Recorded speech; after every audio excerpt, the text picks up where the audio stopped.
欢迎来到巴巴娱乐呀频道，请订阅频道，所以大家不要错过当天最热门的新闻。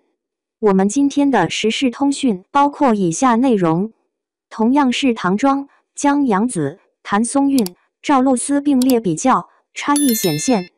这几年偶像剧的数量明显减少了，反倒是古装剧却火得不行，像雨后春笋一样冒了出来。妆容和造型的讲究程度，成了大家评判口碑好坏的关键所在。把今年热播的5部唐代背景的古装剧放一块儿瞧，差距一下子就显露出来了。唐代的妆容大伙都学，咋就杨紫一个人能火得那么特别呢？蜀锦人家谭松韵，咱们先聊聊蜀锦人家中谭松韵的唐装造型吧。这个造型真的是特别有气质。那些精致的发饰和妆容，让她整个人都显得很有古典韵味。嘴角微微一弯，笑起来的时候，简直就是那个时代的仙女下凡。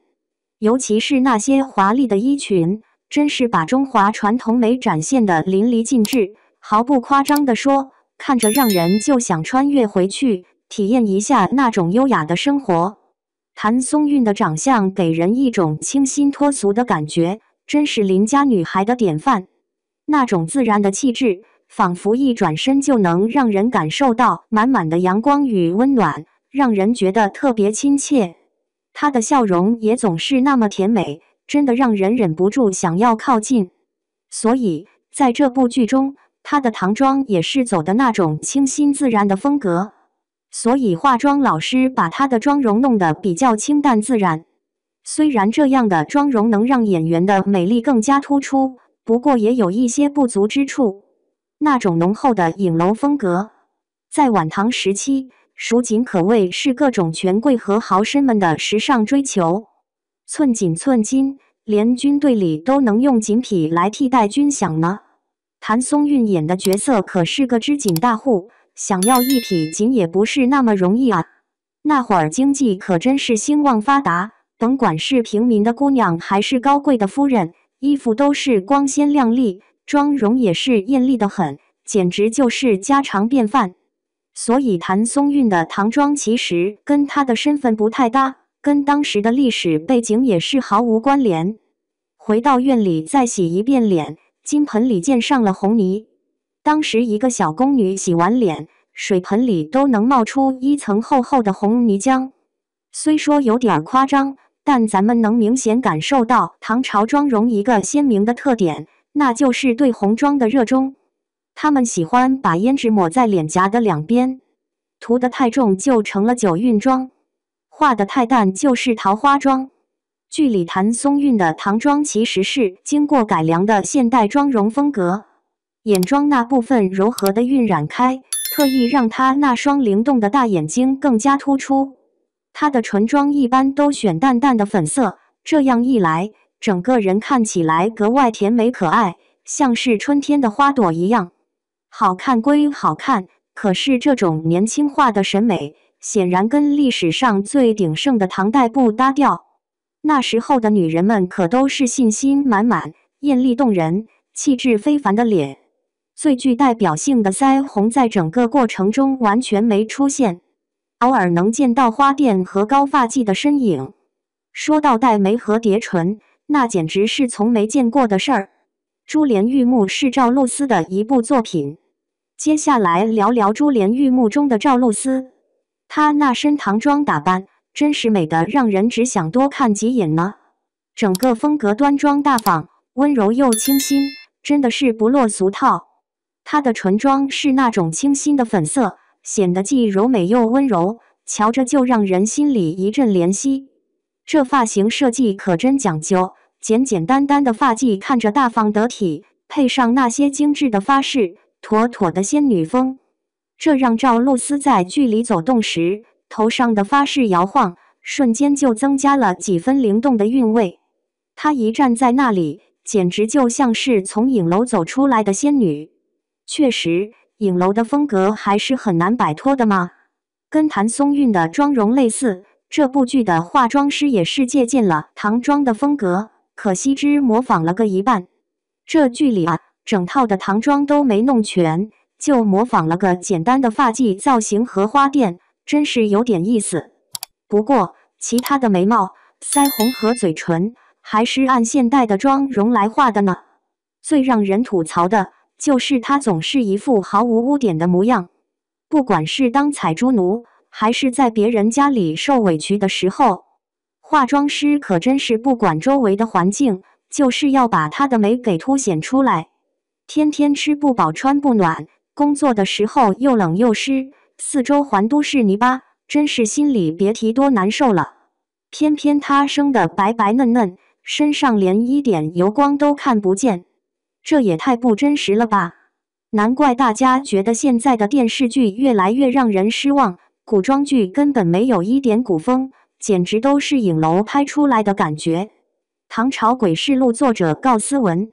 唐朝诡事录中的告思文可是个不简单的人物，话说他在这部作品中展现出了不少风采，真的是个让人印象深刻的角色呢。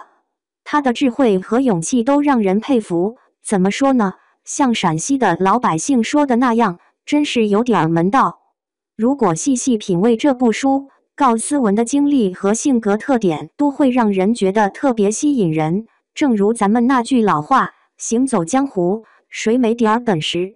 在这部剧的化妆上，男人对女人的那些老一套印象真是显而易见。咱们可以看到，女角色的打扮常常有些夸张，貌似就的是那种柔弱又要表现得特别妩媚的样子，简直把女性的多元化都给忽略了。就像陕西话里说的，这可不太对劲呀。这种风格的展现，给人一种说不出的别扭，反而会让人觉得有点刻板呢。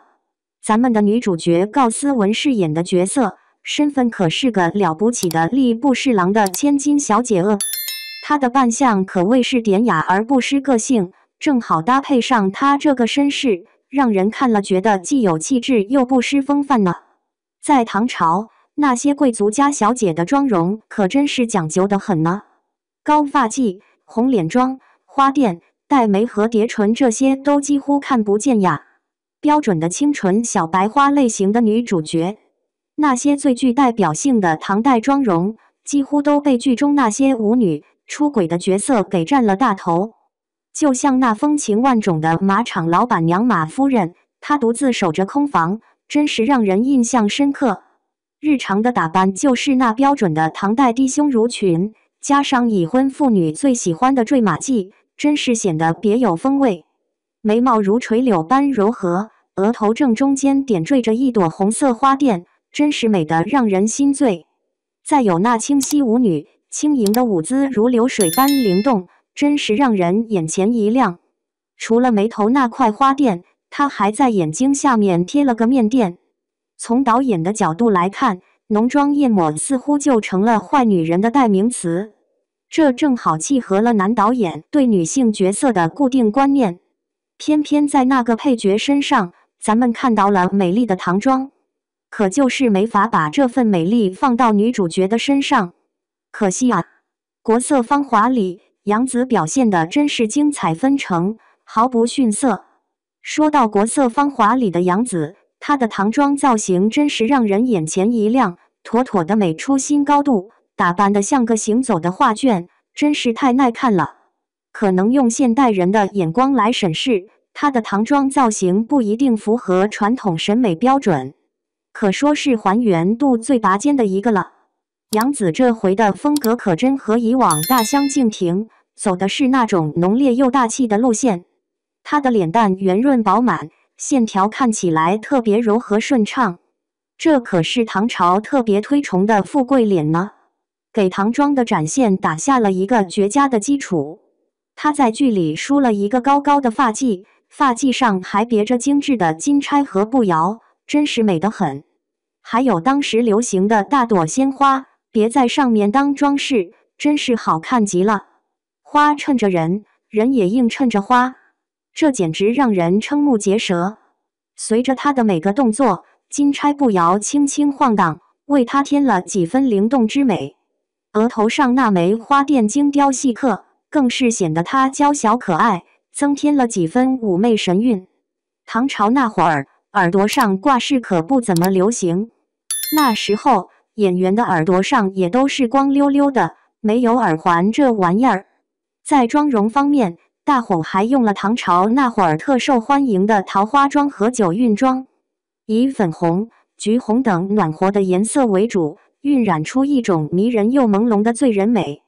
这款妆容跟她的脸骨特点搭配的恰到好处，她那红润的脸颊真让人觉得更健康、更美丽，就像是天生自带的好气色似的。再加上她那双亮晶晶的大眼睛，简直好看的不行。脸颊上的妆容衬得她的眼睛更加明亮动人，一眼就让人过目不忘。不止这些，这部剧还是今年唯一一部把面液画出来的作品呢。嘴唇两边的花钿衬得杨紫的嘴巴显得愈加精致和小巧了，真好看。这样的用心妆容，真是还原的杠杠的，让她在一众女演员中脱颖而出，成了瞩目的焦点。不仅这样，剧里的配角合群演的妆容也是相当讲究，让人眼前一亮。就像玉露丫鬟那双垂下来的髻儿，真是麻利儿又好看。再说说县主李幼珍的妆容，真的是还原的贼好，妥妥的古韵气息。